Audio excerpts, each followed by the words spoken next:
Attention, citizens. It's time for Super Pulp Science.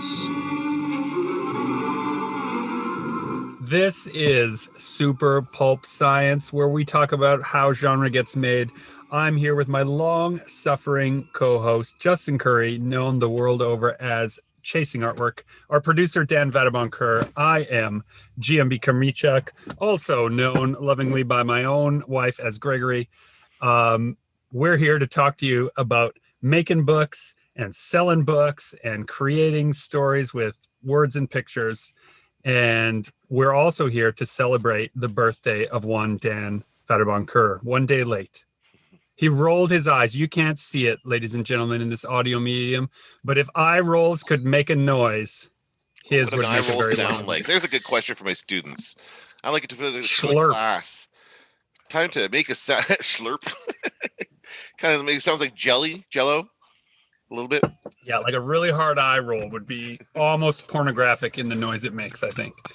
What's it like to be older than anyone that I spend time with, Dan? Really? No. No, of course not. It was yesterday. I was kind of I posted on Instagram and Facebook and about this, and it was a bit of an announcement. I was trying to get myself motivated to do things. And that's kind of what I'm trying to do now, is embrace this somewhat of a milestone. 45 is not. And of course, one of the comments I get is, wait till you get to 50. And all my older friends are kind of laughing at you. Ah, ha, ha, youngling, youngster. And they're all saying I haven't seen anything yet. But it does. I mean, it is quite a period of time, right? This is it's a significant amount of time to be on this planet. So I just thought it's as good a time as any to try to reinvigorate myself to be more creative. And by this age, I think Julius Caesar had already put most of the world to sword and fire. Don't tell me that. Right? Oh, I shouldn't mention that? He's way too ambitious, that guy. How'd that turn out for him? Well, in the end, we're all still saying his name. So no, I don't think it was for the best. But, I mean, we will got to wonder what the mark will leave on history will be. Jack Kirby didn't do the Fantastic Four till he was about your age, though, Dan. Oh, that's interesting. Oh, yeah, there's lots of stuff like that. And that's not even what I'm looking for. I'm just looking to have more fun in what I do. So that's going to be an aspect of the different projects I choose to do from now on. You're not dead yet. You know what? Okay, well, we're going to talk about a bunch of different projects and what to do with them and how to do them. What are some of the projects on your bucket list moving forward? I want to start. I mean, my kids love, and I actually love them too, YouTube games or YouTube videos about video games and those fun kinds of things. And so I'm working on. That's why I have a green screen and that kind of stuff, because I'm practicing working with that kind of stuff and learning about it. So I want to start doing kind of videos like that, little play-alongs or something. I don't know. We'll see how it turns out.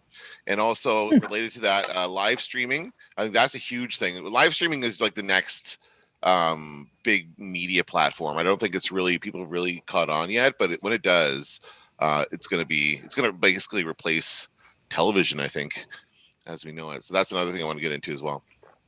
I definitely feel, I don't know what shape it will take, but I definitely agree that is the way it's going. Just look at how popular, if we roll back the time to the writer's strike, I forget what year that was exactly, early 2000s. But then we saw all those reality television series. Oh my God. And then it turned out they were the best rated effing things on TV. I mean, it doesn't make us all better people.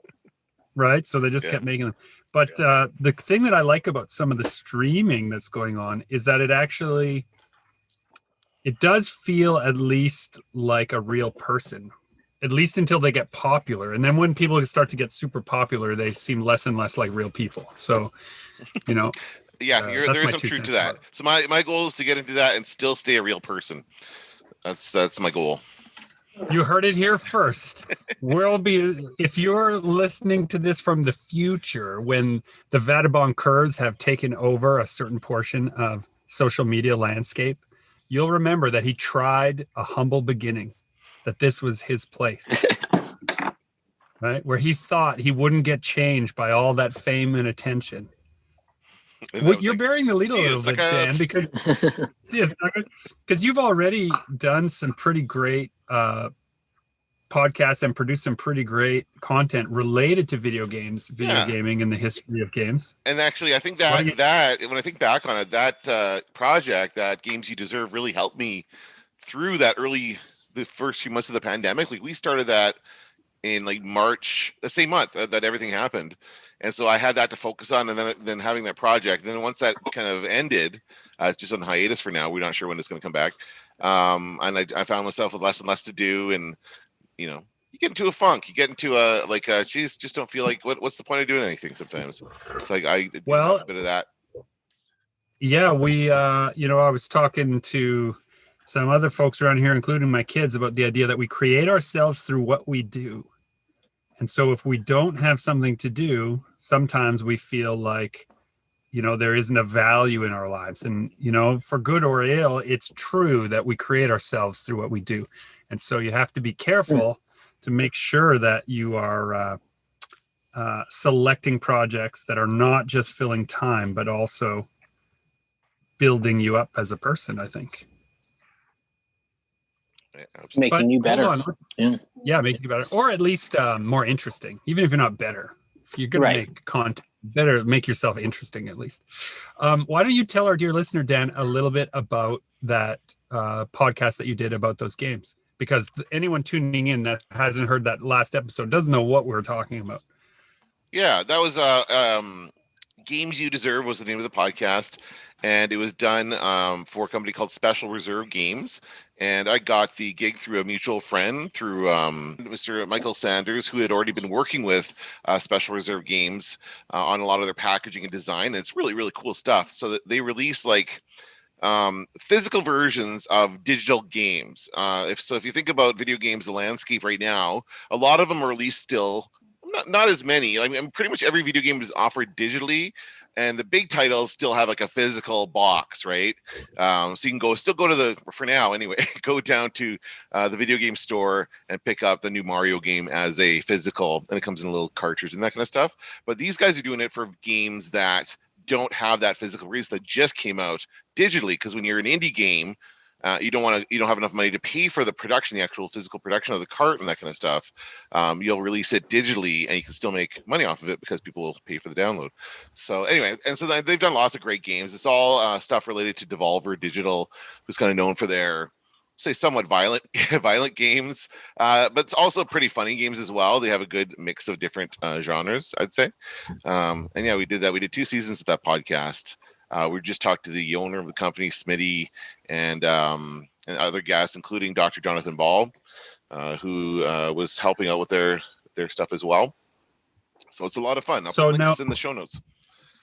Anybody listening to the podcast regularly will recognize the crisp smell of what may be recognized as nepotism in the air. It seems like everyone working on all these projects all know each other. And I think that while it is true in publishing games, video games, there is an element of who you know is definitely important. Mm-hmm. But I would add the caveat that it's who you know, knowing what you can do. And I'll say that in the interest of full disclosure, in Dan's case, Dan had been working on our podcast, which got steadily better because of his involvement over time. And when Mike, who is a regular listener to our podcast, said, "Hey, I have a podcast to do.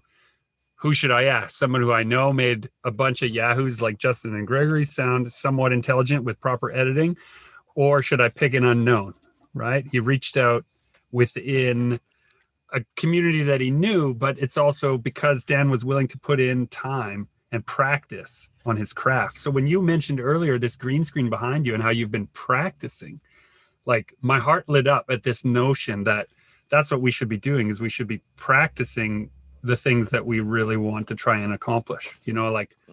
Even as we're talking, I'm doodling away. I'm trying to refine the form of this particular image.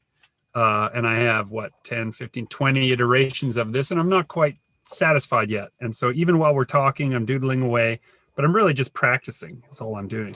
Doggone thing I ever seen. Had regular arms on it like a man.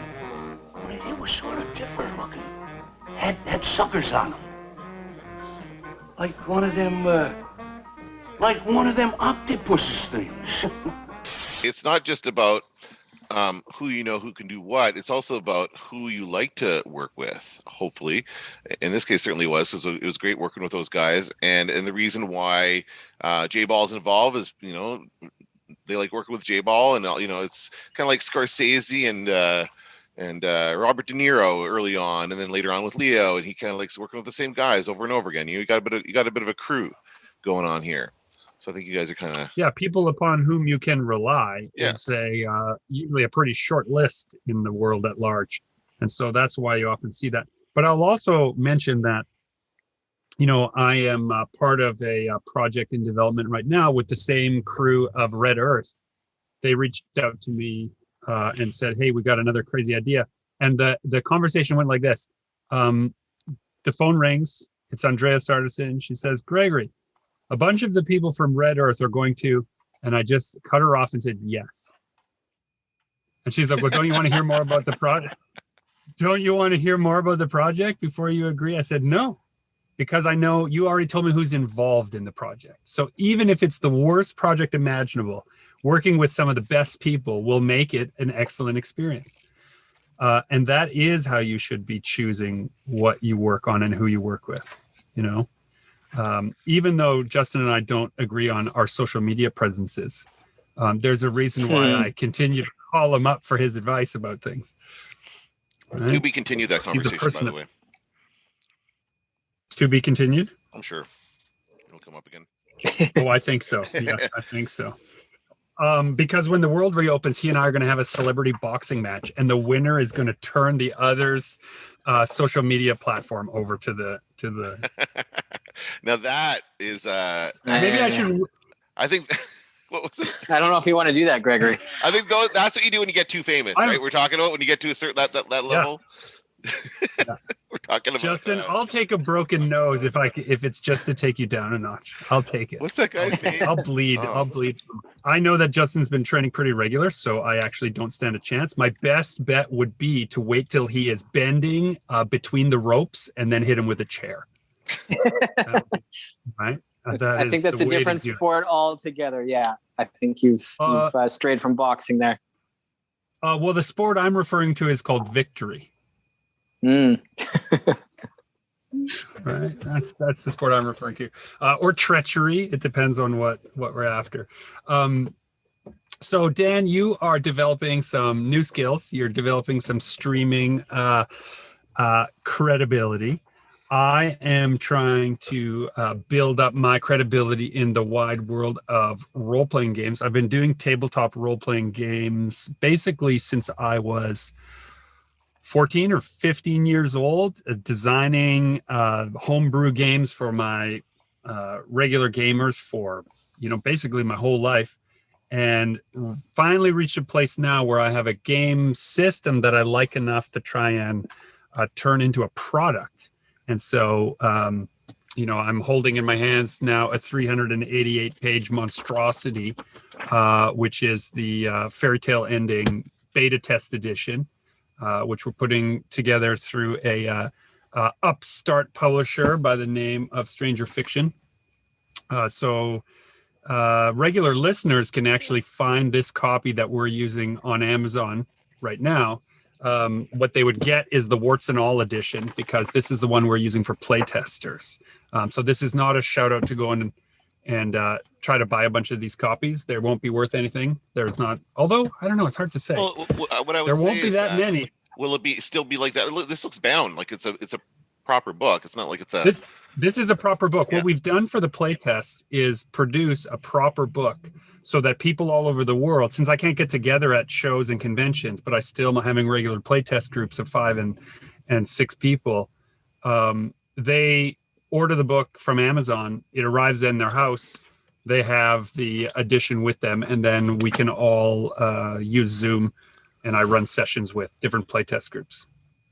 What it also means is that they can make marks in their own copy for where they think improvements should be, or whatnot. The book is designed to also be a bit of a notebook. Like the first page of it says that it's designed to be an idea machine and notebook. So it has all this space in the margin for you to add your own stories around the illustrations. That's why this copy is still valuable. Even if you do get the updated one, you can still use this one and then copy the notes over or something like that, right? True. Well, the idea being here that there's far more content than rules. There's about 20 pages of rules, and the rest of that 388 pages is pictures of places, perils, monsters, and non-player characters. So as well as gear and details. So it's really useful for any tabletop gamer. But I've been using it primarily with classroom students right now, which has been a pretty fun experiment also, to take the rules part out of it and use all of those illustrations as story prompts, and just sort of taking large groups of people on what we call a classroom story that I developed with Brent Schmidt. And we are also looking at a classroom edition of the same project. So it's been, one of those things where if not for the pandemic, I would never have taken the time, I think, to finally do it.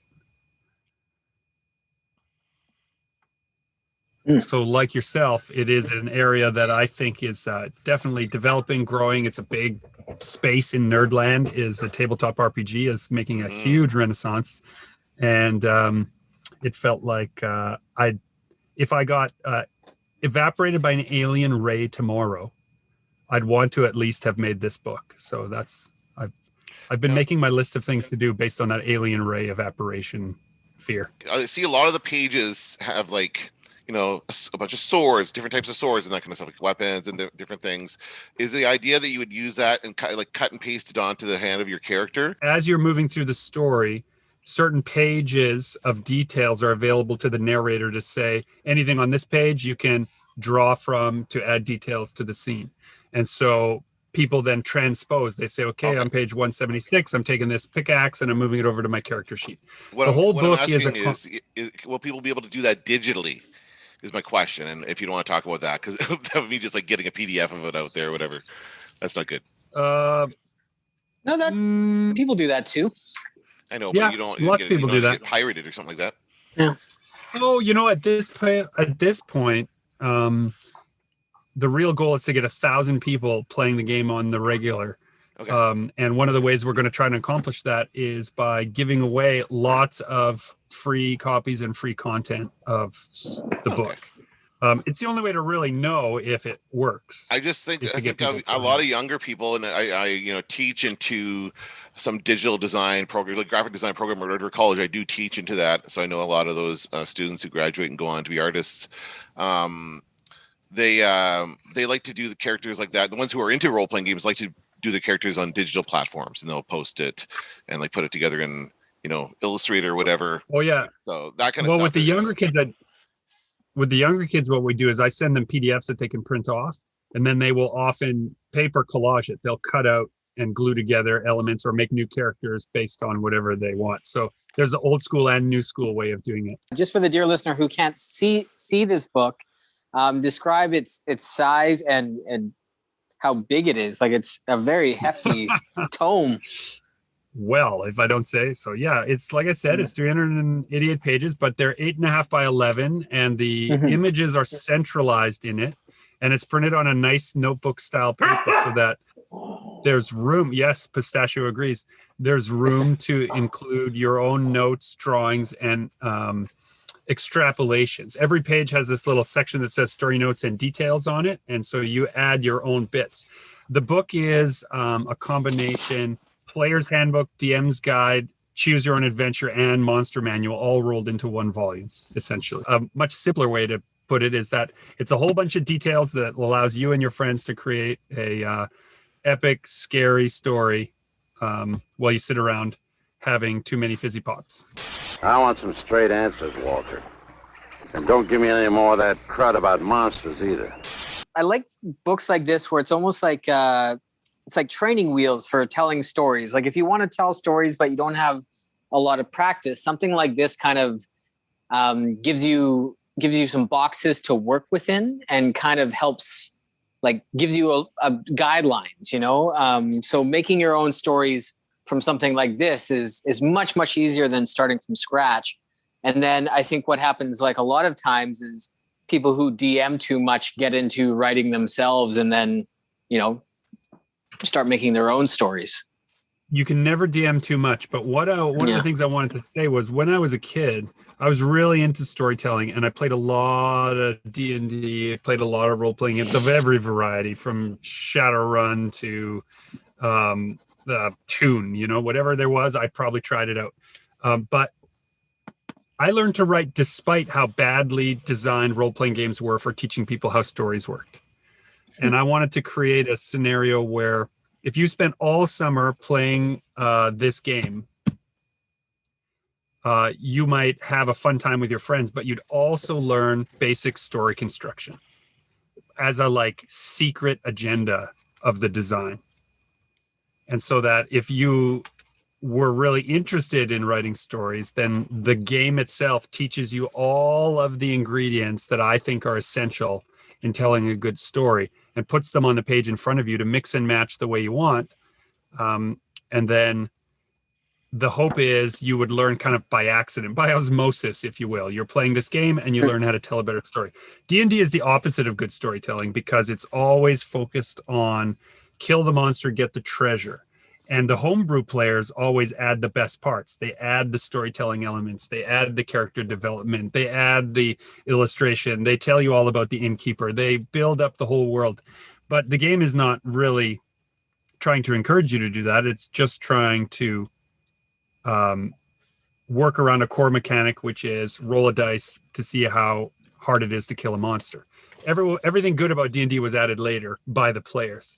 And so I tried to make something that was the reverse of that took all of those storytelling elements and made those the forefront and made the monster murder kind of a afterthought almost. I was going to say, so looking at some of the way that some of those pages are laid out with all the different weapons and things, it reminded me of, and maybe I'm just feeling nostalgic because I just turned 45, but you remember when we were kids and there was those superhero books that had these rub-off stickers that it was like you would have a scene, but there was nothing in it. It would be like just a backdrop of a mad scientist lab, and you had Spider-Man and Doc Ock and all these other things happening, and then you would choose where on the page they would go, and then you rub it with like a quarter or something like that to get it to. Well, yeah, it was like an adhesive. I don't remember what it's called, but it was like an adhesive and a friction transfer, right? Yeah. And then it would stick onto the page, and that takes me to the way back. You're right. That's exactly what these feel like. I wonder if I did that unconsciously. Maybe, but you should do it in real life is what I'm trying to suggest. Oh my goodness. What a great idea. Edition of that where you can do that with this stuff. At least a couple pages. Put it on where you, oh my goodness. Those things would accompany me on like long road trips. My parents would like load up on all those activity books and all those kinds of things. So I could sit in the back of the station wagon and fight with my two brothers. But those are awesome. It'll be interesting to see what happens with it in the marketplace, because I find that as young as grade 3 or 4, I've done storytelling exercises using these elements, and young kids get it right away. They immediately have a better idea for how the monster should behave, act, where it should come from, what its biology is, what its ecology is, just based on a picture without words associated with it. And the older the players get, the more they want the right answer to be present. The more they want to know exactly where to use it and how. And I find it, it's a little disconcerting that adults are so caught in the mindset of give me the right answer. I don't know how to use my imagination. So I'm hoping that won't be too much of a detriment. But if it is, I guess I'll just market it more to kids, even though it's filled with all these scary drawings I did. Well, they're not that scary. I mean, a kid, I think a 10-year-old or a 9-year-old would be okay with that. Like, your kids are okay with this, right? Yes, but they grew up in a library filled with weird things. So It's hard to know whether. Then just put something weird. Put something weird on the cover, and you're covered. If a kid looks at the cover and there's something weird on it, and they like it, they're probably going to like the game. So that's usually people do judge books by the cover. Fair enough. Well, and one of the things that the system allows for is something we were talking about before the podcast started was that all of the Silent Guardian books that Justin has created fit just perfectly into the story system. It's also the kind of product that'd be very easy to license somebody else's property and then adjust to this format. So I've been making a list of other things that you could license. Ninja Turtles. Ninja Turtles would be a great fit, but their license is a little out of my reach, I think, now. Regular show. Mighty Mouse. Mighty Mouse. Mighty Mouse, yeah. Mighty Mouse. Maybe Rocket Robin Hood. No. Oh, yes. Bucky O'Hare in the same vein as Teenage Mutant Ninja Turtles. Bucky O'Hare. That was one of those ones that it was the knockoff because it was the same size, so you could mix it up with your Ninja Turtle figures. Right, they did that on purpose, I think. Yeah. Oh yeah, for sure. Clever girl. How about you, Justin? You've been doing all kinds of new things that you keep hidden, even though your social media is very active with what you are working on. I know you've got a lot of secret things. Tell us about them.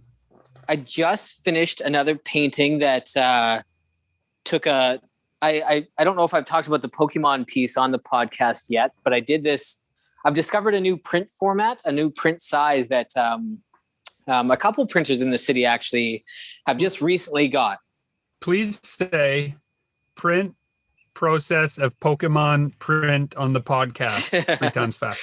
Right. But so when you're dealing with a printer, when you're trying to be as cost efficient as possible, you're looking at what print like their standard paper sizes are. So 8.5 by 11 is a really common one, 11 by 17, 12 by 18.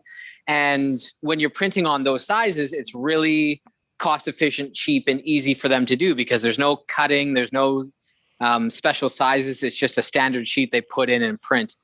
And so recently, a couple of printers have gotten 12 by 24 sheets, which are just twice as long as they are tall. So it's this nice long format.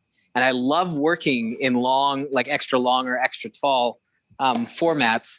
And so I wanted to try out like a new piece in this really tall piece of paper. And so I did this Pokemon piece that I've been planning on.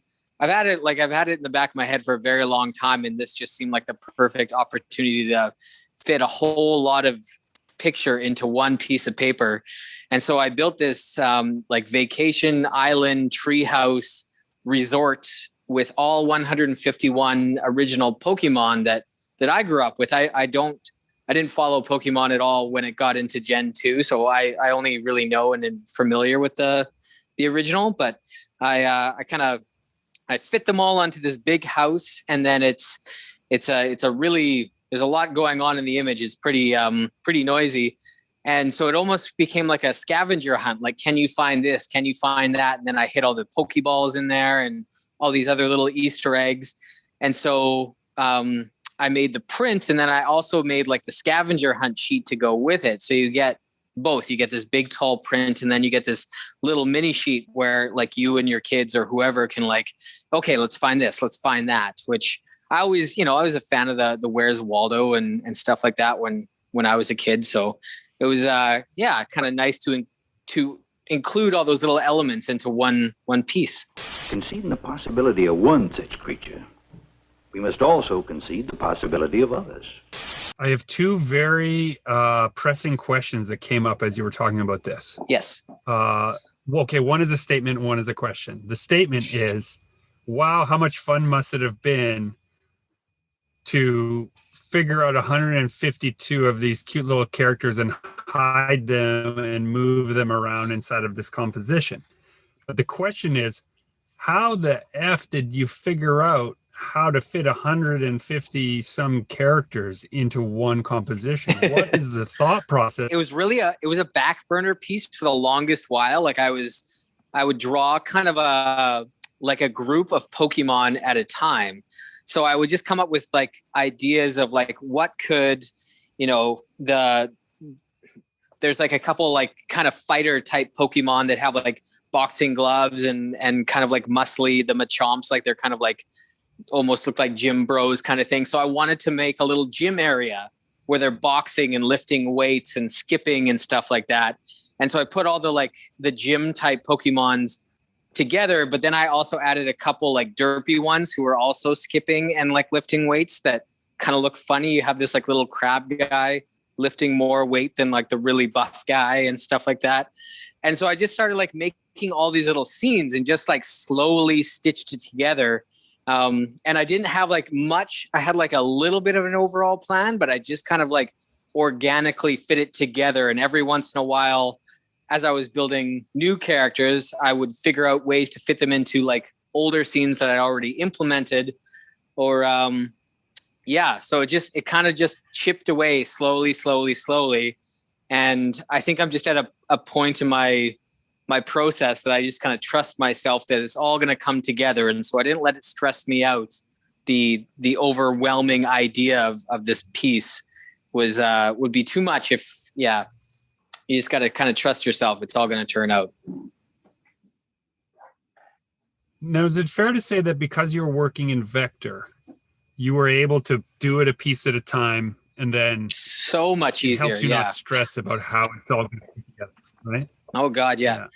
And then so at the end, when I made that scavenger hunt sheet, that wasn't like the plan from the beginning. That kind of like evolved as it started to come together. So in Illustrator, I'm able to just pick all the like the characters individually and like rip them right out of the piece. Whereas in Photoshop, they'd be kind of painted in, and I'd have to like go in and cut everyone out. I'm like, by the end of it, I'm sure you've integrated them in some way or another, but in Vector, you can just kind of pick them up and plop them somewhere else much easier.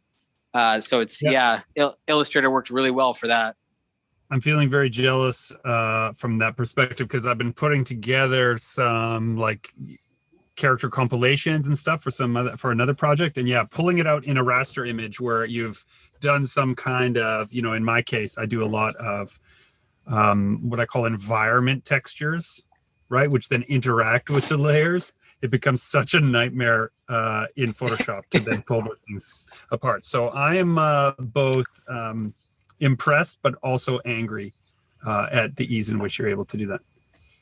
But then also, you're doing the whole creature, like you draw the whole thing and then you hide it behind some objects. Is that right? Is that how you were able to do that? So I usually have kind of like the background layer would be the building, and then the middle couple layers. I have a lot of layers going on with a piece as complex. The middle couple layers will be like Pokemon, and then I'll have the top layer will be like other chunks of the building that are kind of like cut out from the back and slapped in front, so the Pokemon can be in between the two. So it's almost like you think like animation, like foreground, midground, background, just being aware of that kind of stuff.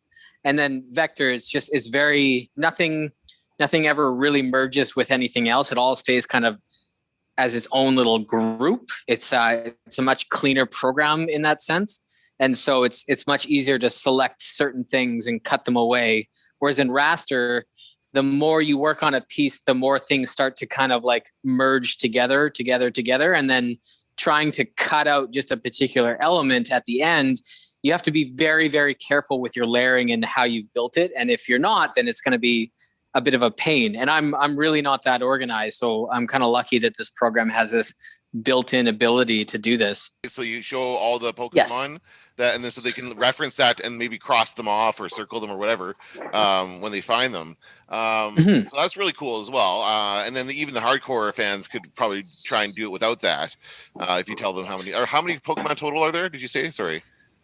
So I think there's 150, and then Mewtwo is the 151. Okay. And that was kind of I played Pokemon Blue on Game Boy, and then when that Mewtwo movie came out, I was just getting a bit too old to be into Pokemon, especially like in a hockey town. That wasn't the thing that you wanted to advertise that you were into. So that was kind of the end of my Pokemon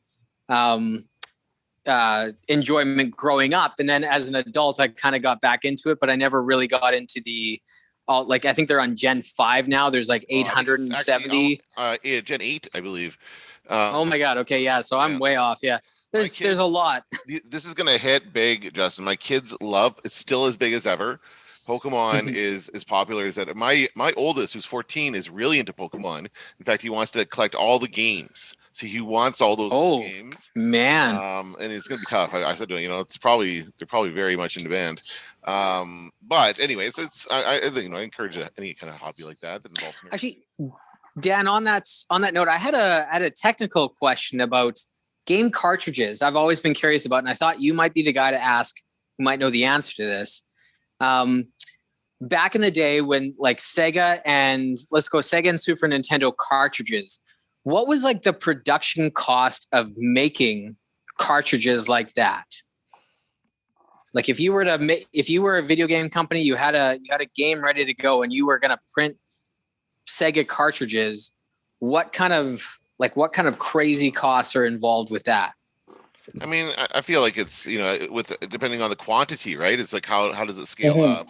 So I mean, it would be, what would their markup be? That's really the question, right? How much were they charging for it? What would their markup be? To manufacture those circuit boards, they had a minimum quantity.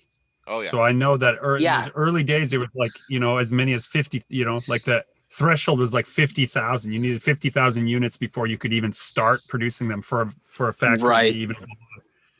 So who knows, but I'm sure. And now indie titles can just, you just have a download button. Oh yeah, for sure. It's way easier for indie so much games. better. And it's a great space to be in for like kids. Like we were playing the other day.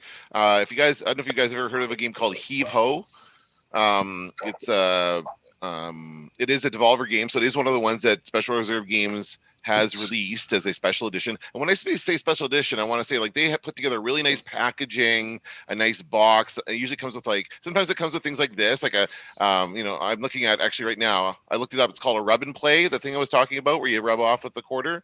Rub and play is what it was called. And there's no way that's what it was called. You could not. Don't look that up. Google rub and Google play. That. I Googled it. Don't. They had make sure your safe search is on. Gremlins.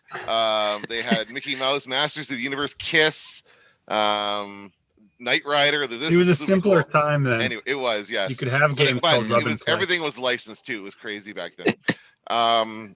What was I talking about? I lost my train of thought. I'm sorry, guys. How much do game cartridges cost to produce? I'm trying to look it up. Actually, it's harder than you think. Yeah, no, I don't know.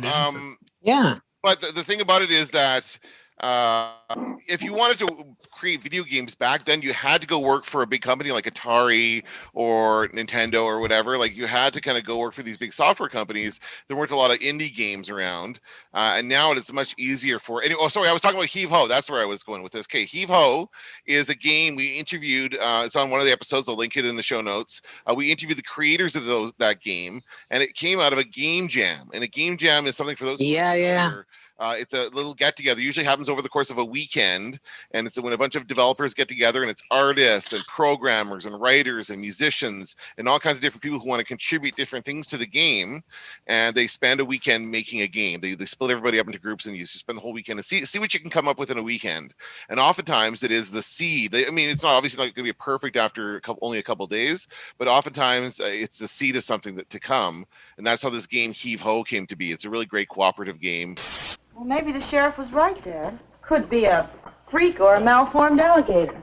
Back in my earlier days, my relationship with Pokemon, I was not into it as a collector at all. But I was the part owner of the Comic Cave on Jefferson at that time when the craze hit big, and we would have to try to meet the demand by shipping in Pokemon cards, and kids were beside themselves to try and scrape money together to buy their Pokemon cards, so much so that they were constantly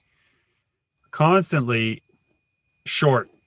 They were 5, 6 cents, 25 cents, $1.50. And so we made up this little form letter, which I may have mentioned on another episode, but it's pertinent here, so I think it's worth retelling. We would made up this little letter that said, in exchange for their immortal soul, the difference that they owed us, we would, as a store, provide to them. So they would trade their souls for the difference in what they needed on their Pokemon Just packages. like in The Simpsons. And they would, Yeah. and then we hung those souls up on the back wall of the store. Is your store you can called imagine one Needful day- Things? No, it wasn't. But I have a few of those somewhere in a box. I still have a few of those souls in a box. So when the devil comes I know what you calling, mean. I also worked in a kind of an adjacent field. I was at Blockbuster Video at the time. So while we didn't sell the cards, we certainly sold everything else Pokemon, all the merch, all the toys, all the movies, all that kind of stuff. So I remember that huge, and we would have like frantic parents coming in looking for, and it was actually not a bad place to look for like stuffies and stuff like that, because you wouldn't expect that to be at a movie store. But at the time, Blockbuster, in its hubris, sold pretty much everything. We even sold music. We had a big CD wall at the time. So that was the hubris of Blockbuster.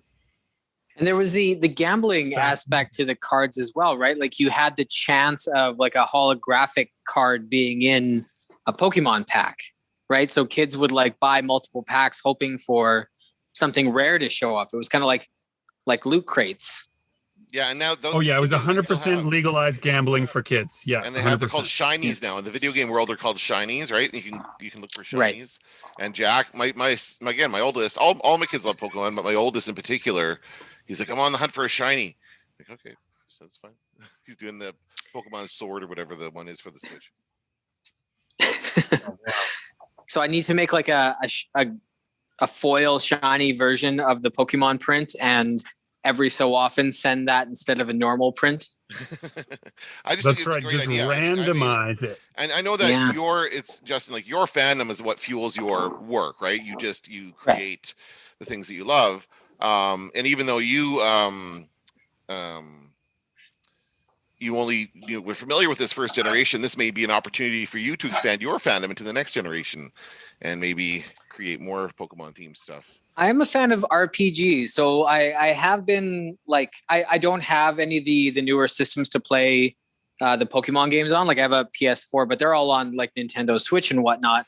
But I have been tempted a couple times. I think if I was still traveling, I'd have a Switch by now to play on the plane and stuff like that. But I've heard good things, so I have been tempted. Well, like I said, my son traveling. is to collect them. So if anybody has a lead on any Pokemon games, he only wants to collect the ones from the original like handheld systems. He doesn't want like Pokemon Snap or whatever it was for 64. Like the there was one where you could just take pictures of Pokemon. Nobody wants to do that. You want to catch it. You want to catch it in a ball. Come on. You want to catch them and battle and all that. You want to exert your authority over another life form. Damn it. Oh man, that got dark. All right. I remember back in the day when I first I saw the TV show and I saw the cards, like, oh, that's not for me. I don't want to learn how to play a card game. And then I saw somebody playing the Game Boy game, and this was around the same time that I got my first PlayStation and got into Final Fantasy VII. And it was like, oh god, this is an RPG. Like I want to level up my Pokemon and like kill monsters. Like that was like my I realized it was an awesome RPG. It wasn't just the card game made no sense, but an RPG game, hell yeah, I'm on board. And it's something that's amazing that they've replicated that formula so many times now. Like it's the formula of a basic Pokemon game is the same. It's just about what they add as far as like my son's saying they used to have like really good puzzles in a lot of the older ones that maybe they don't have as much anymore and that kind of stuff. So like that's why he wants to kind of play them all. So I'm gonna suggest this to him. I'm gonna get one of them for him. Actually, I'll just surprise him for his birthday maybe. Do you have a? You know what? I can. Yeah, we can definitely. Do you have a foil one for that or no? I don't, because it's this new large size. My foil printer maxes out at 12 by 18. But yeah, I do have it available as canvas, and those are all on the way. Cool. So it was a really fun piece, and I love this new format is super exciting. There's so many artists that I know that I think are going to jump on this size as well. I think it's going to, if conventions were back right now, I think we'd see it cropping up everywhere. I love this idea of I interactive art. agree with you totally.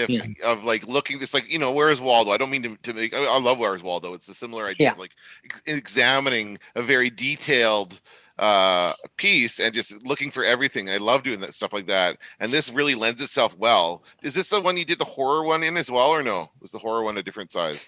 Yeah, well, that's kind of funny. I was just going to bring that up because the horror house was like the precursor to this Pokemon piece, right? Like, had I not done this, the house full of all these monsters, the Pokemon piece would horror. From now on, you have to call it the House of Horrors, because you're going to get into trouble when someone opens their horror house and it's not what they think they ordered. Horror. The same as rub and play games. You got to be careful. Because that would be the spooky house. The detail that you have in that, again, little hidden like guys in the corners and stuff like that, all the different monsters would be cool in this size. So. And again, this another like silver lining to not having conventions right now is I feel like I have a lot more time to dedicate to more involved paintings. So neither the scary spooky house or the Pokemon print would have happened if we were still traveling so much. So it was just having a bit more time to put into some bit more involved pieces. Yeah, like both of us have just. Actually, all three of us here, even just today, have been talking about, in a way, clawing back that lost world by just filling up the time that we have given to us with developing new skills and trying new things out. And I think that's, really that's all you can do. There's some pretty dark shadows across the planet right now, but the way you keep it light is you just keep working on the stuff you love, right? You love old Pokemon, so you illustrate all 150 of them. Damn it. 151. Right? 151. Well, that swings back around to my Fairytale Ending book, which is redesigns of all the fairy tales I grew up reading, right? Like it's Pinocchio, but it's like a pretty dark one. It's basically a horror version of all of those characters that you're used to from all those popular fairy tales that you see rendered. And it's just because it's what I like, and so it's the one I did first, right? Had nothing. Did Del to do Toro with, ever finish that the Pinocchio movie? Was that announced and then dropped? Yeah, I don't think it came out. Great question. It was announced. I wonder if it was put on hold or canceled. I'd love to know. I bet the internet could tell us.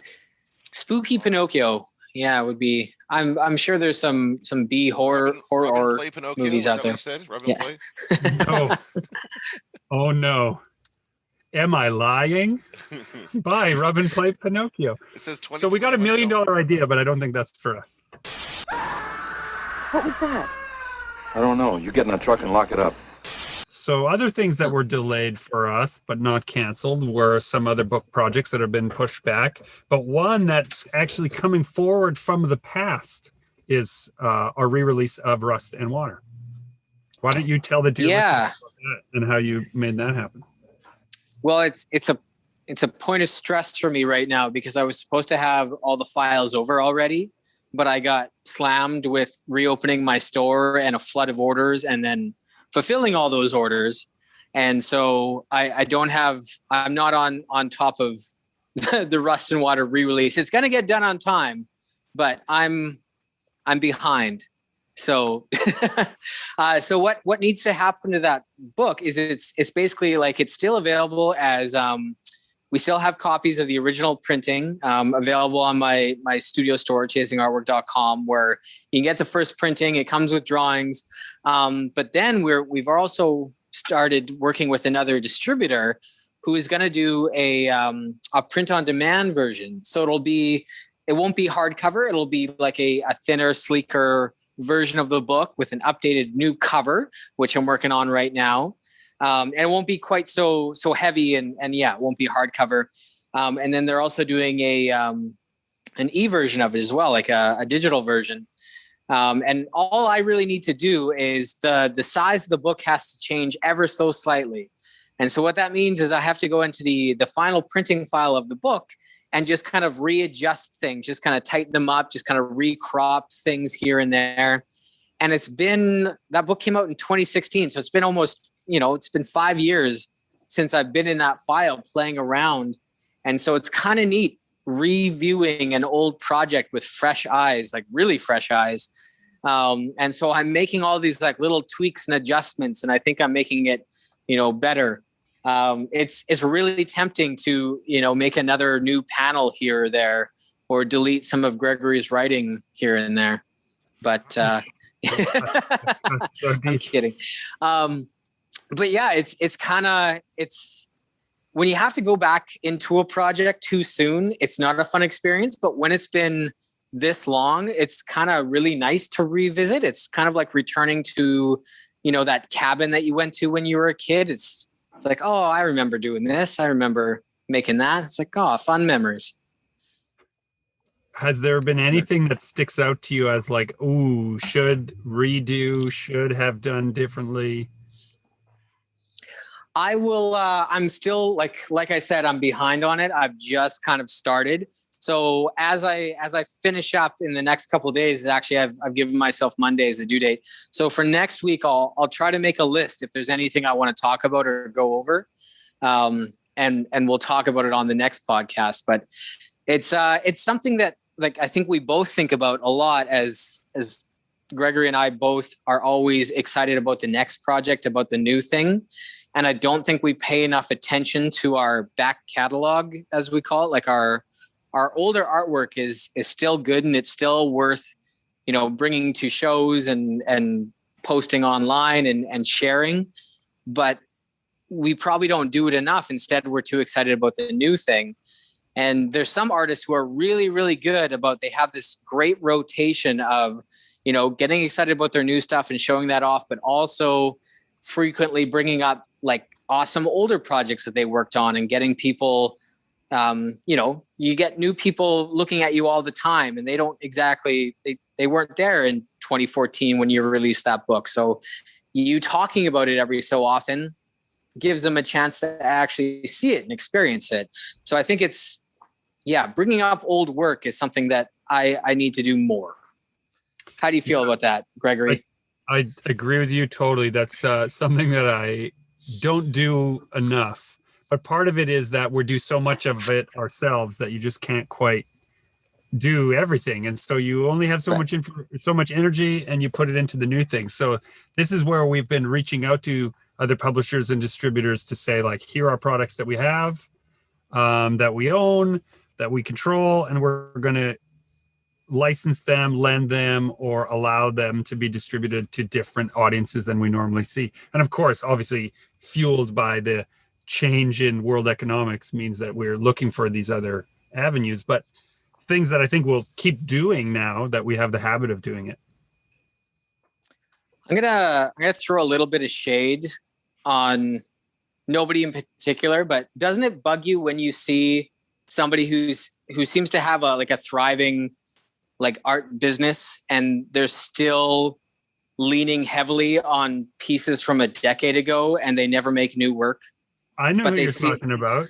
I'm not naming any names. There's and it's no one in particular. There's a couple people that do this, but they seem to have, done a bunch of work years ago, and then they just stopped, and all they're doing is just rehashing and reposting and bringing those other pieces up over and over and over again.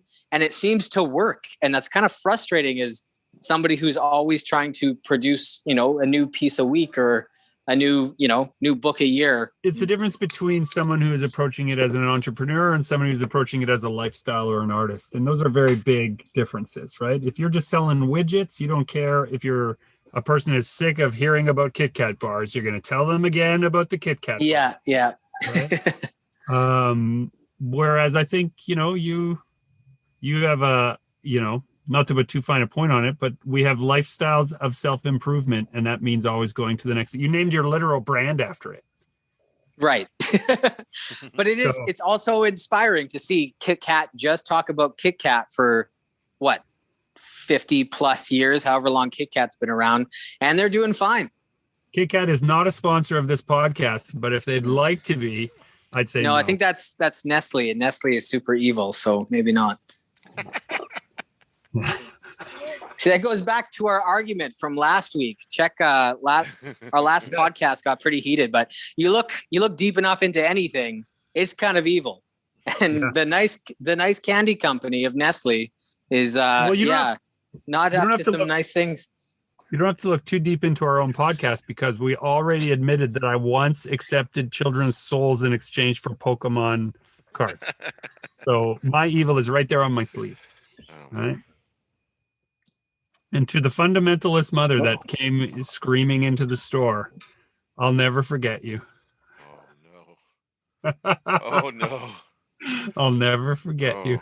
I can only imagine. So, Gregory, where can people find Fairytale Ending?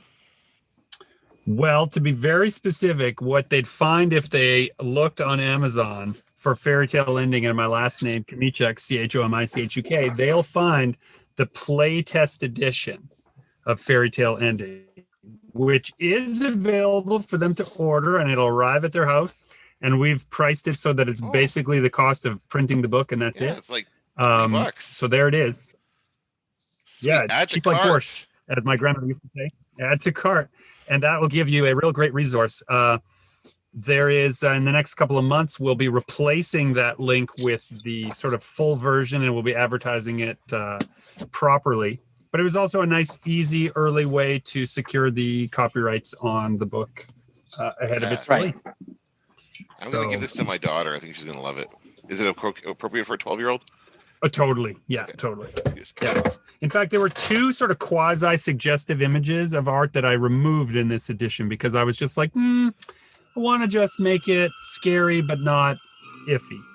This has been Super Pulp Science, where we do talk about how genre gets made. I am Gregory Komichuk, encouraging you to join the fight and make comics